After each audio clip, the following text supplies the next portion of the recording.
Maka iman dan yakin itu hadir dari cinta. Orang yang cinta pasti otomatis yakin, pasti otomatis beriman kepada Allah dan Rasul. Dan dia nggak perlu bukti, nggak perlu tanya kenapa disuruh sholat, kenapa disuruh sedekah. Gak usahlah diiming-imingi orang cinta. Cinta itu memahami, bukan sibuk ingin dipahami. Cinta itu memaklumi, bukan ingin dimaklumi. Maka konsep sembahyang itu bukan minta, tapi memberikan sesuatu kepada Allah. Karena Allah juga memberikan sesuatu kepada kita. Itu artinya gayung bersama.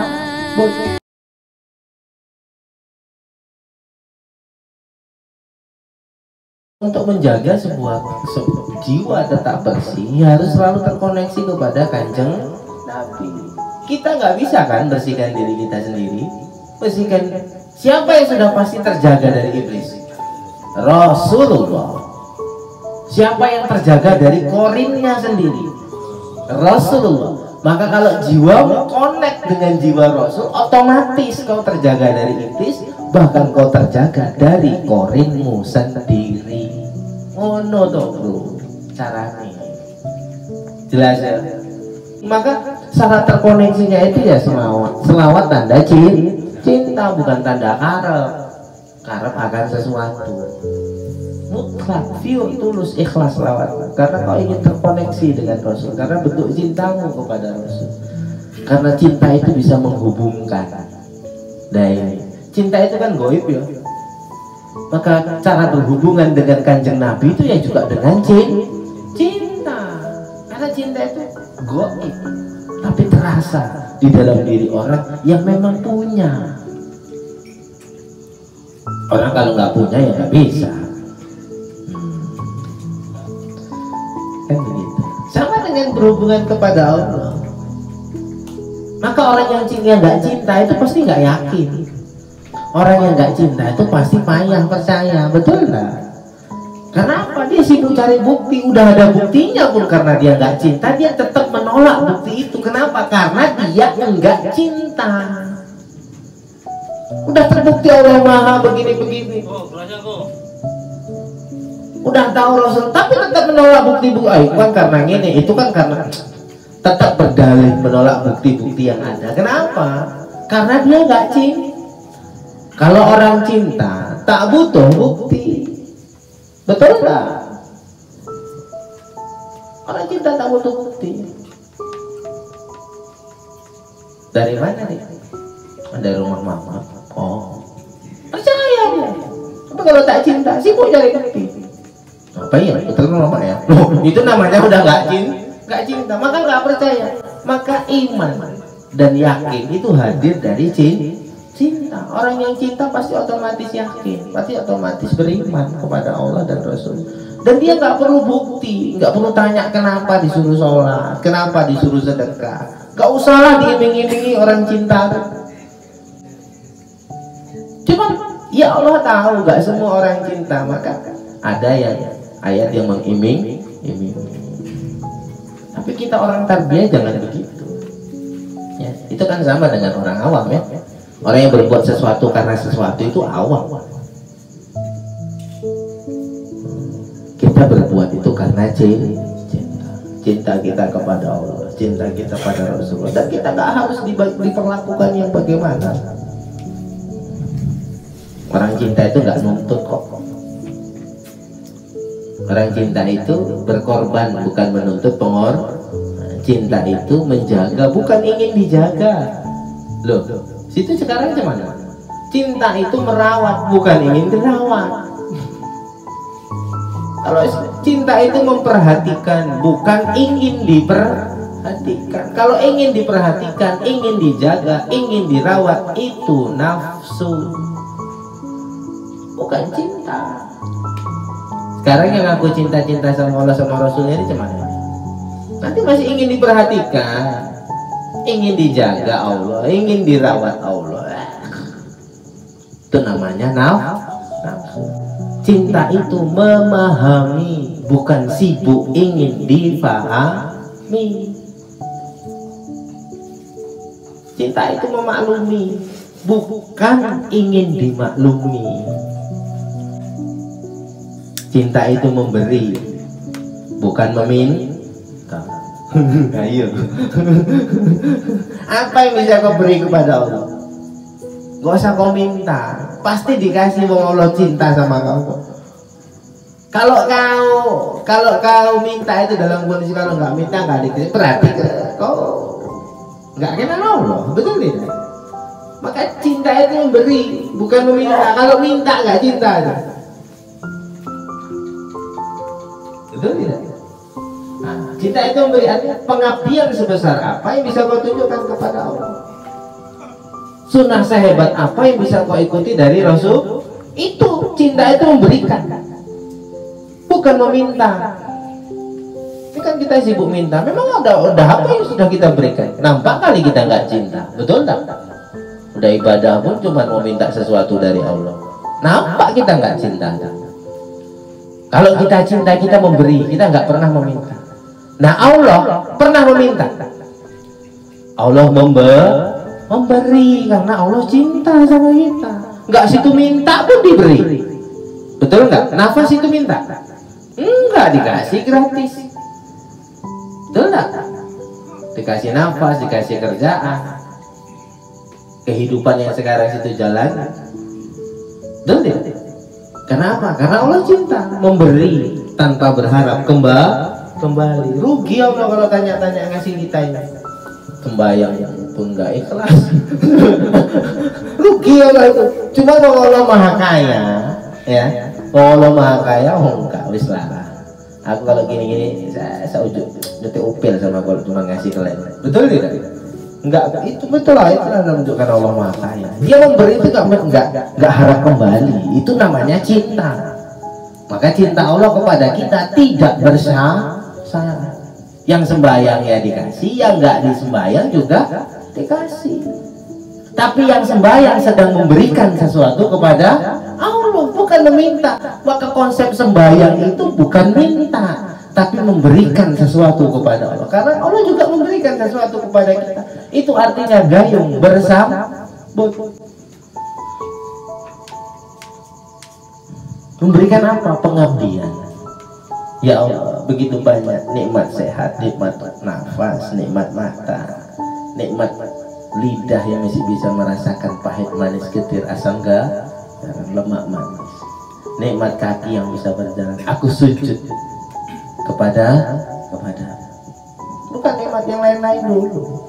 Kesehatan kita juga luar biasa. Gak ada harganya tuh sahabat. Karena maka sholat, puasa kita memberikan sesuatu, bukan meminta sesuatu. Ini kan motivasi sholatnya mau minta, betul tidak?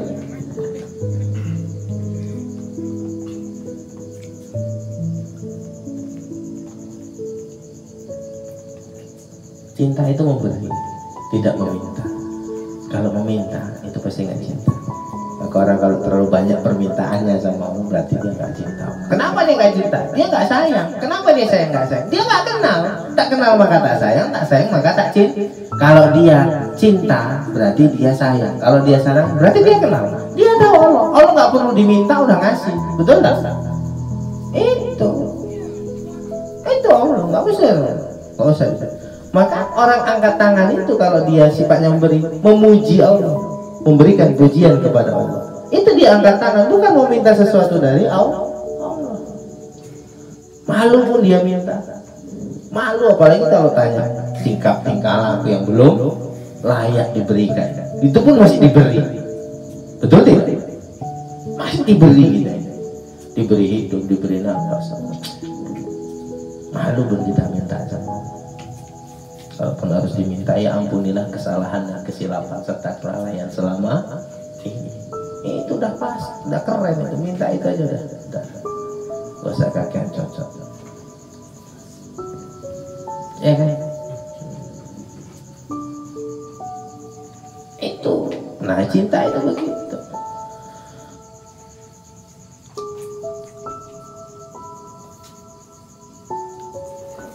Maka tasawuf mengajarkan jangan ragu pada Allah. Tak bisa pun orang nggak ragu kalau memang masih dalam hatinya masih ada keraguan. Cinta tidak menuntut bukti. Kalau menuntut bukti berarti nggak cinta. Coba buktikan kalau kau itu hebat ya Allah. Nggak cinta sih. Karena apa? Kalau cinta itu udah tahu. Dia cinta itu karena dia udah yakin Allah Maha Cinta melahirkan keyakinan. Kalau ada keraguan berarti nggak cinta. Betul tak? Orang yang cinta itu yakin dan percaya. Tanpa maka keyakinan dan kepercayaan yang benar adalah keyakinan yang melahirkan kepatuhan dan ketaatan mutlak. Nah itu keyakinan dan kepercayaan yang benar kepada Allah dan Rasul-Nya, yang kemudian melahirkan ketaatan dan kepatuhan mutlak tanpa dibarengi pertanyaan ataupun pernyataan-pernyataan yang nggak perlu. Patuh tanpa ada tuntutan, patuh tanpa ada permintaan, patuh tanpa ada harapan-harapan lain selain ya patuh aja, mutlak. Sami'na wa ata'na.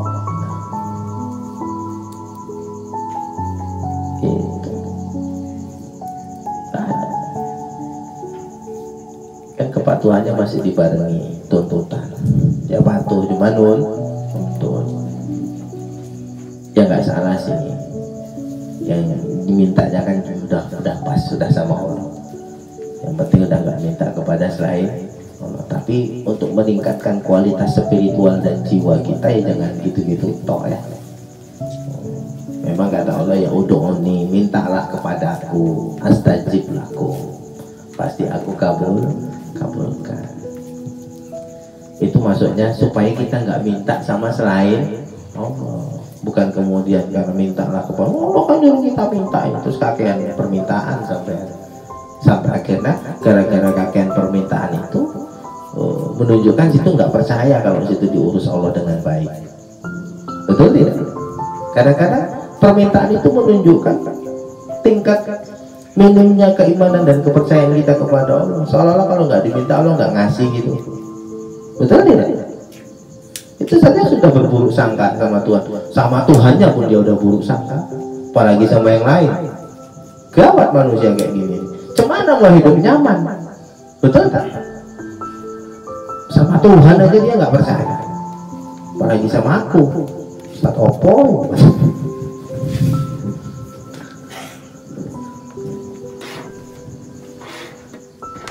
Nauzubillah. Semoga disadar.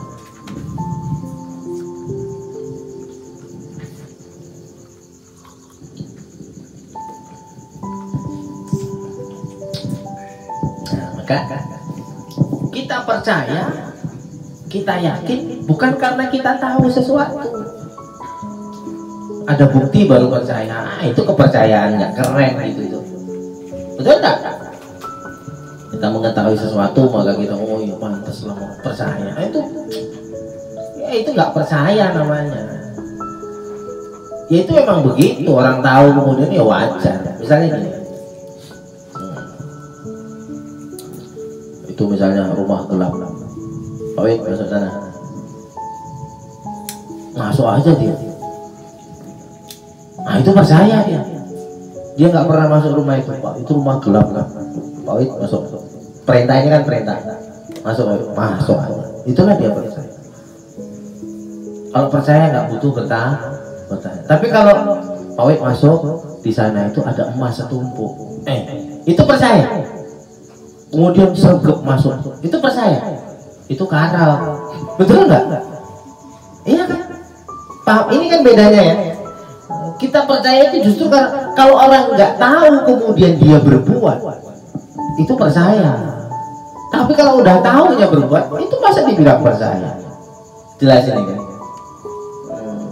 Begitu juga pada semua perintah Allah, kita nggak mesti tahu apa maksud Allah. Kalau kemudian kita tahu itu maksud Allah, wajar. Gitu pun kalau nggak percaya ya kurang ajar, betul nggak? Udah dikasih tahu maksudnya pun nggak percaya, itu lah kurang ajar. Tapi iman yang kita sebut itu seperti yakin juga demikian. Kalau kemudian kita tahu, kita merasakan sesuatu maka kita yakin, oh ya wajar. Ini bukan keyakinan yang seperti itu yang kita sebut. Yakin yang memang mutlak hadir dari diri dalam, bukan karena kita tahu. Justru kan sudah kita bilang, situ dituntut percaya sama yakin. Justru karena situ nggak tahu, maka udahlah percaya saja kepada Allah, yakinlah kepada Allah. Karena kita memang nggak tahu. Kalau tahu kita ngapain disuruh percaya? Ya pasti udah muncul dewi, betul nggak? Karena kita nggak tahu. Ada yang udah pernah ke surga? Belum lah, masih hidup semua kok di sini. Betul nggak? Maka cuma dibilang surga itu begini-begini, udah percaya aja. Betul tidak? Terus kalau pun dibilang Al-Quran, arti tahu itu kan memang sah gitu. Ada yang udah pernah nampak selain Rasulullah? Nggak ada. Rasul kan diselamatkan ke surga ke apa, kemudian beliau ceritakan, dibarengi dengan ayat diceritakan di surga begini. Tapi kita pernah ke sana? Enggak. Tapi kita harus percaya.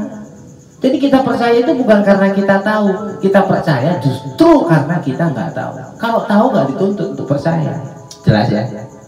Kalau tahu pun nggak dituntut untuk yakin, dituntut sama Allah, udah kalian yakin dan percaya padaku dan apa yang dibilang Muhammad. Betul tidak? Karena semua yang dibilang itu Allah yang memastikannya itu benar.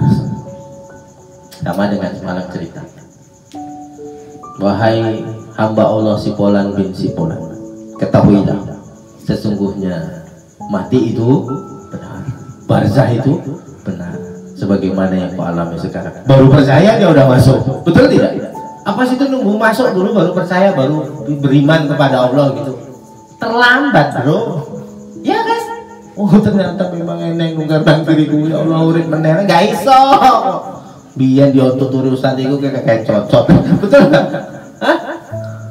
Ya ustad ini iyalah. Itu emang ada, itu benar, sahabat. Benar. Apa nunggu gitu? Kalau pas gitu itu kan nggak beribut. Ketika udah tahu gitu ada nungkar nakir, butuh iman dikubur. Keimanan dan keyakinan dibutuhkan di saat hidup. Betul tidak? Udah mati kan udah tahu. Apa dituntut percaya? Enggak. Tinggal dibal-bal. Karena nggak percaya. Ini nggak percaya kan aku ini mampu cek. Betul nggak? Logikanya gitu. Coba harus jelas gitu semua baru percaya. Ayo kalau cerita baca mati dulu lah. Betul nggak? Sopo yang pernah mati urip meneh, betul nggak? Nggak enak bro. Bahaya kalau ngajari orang pinter gitu, pinter bantah. Ya kan Pak Win? Bukan pinter sih, pinter bantah. Oh iya, kalau pernah mati, maksudnya saya sih.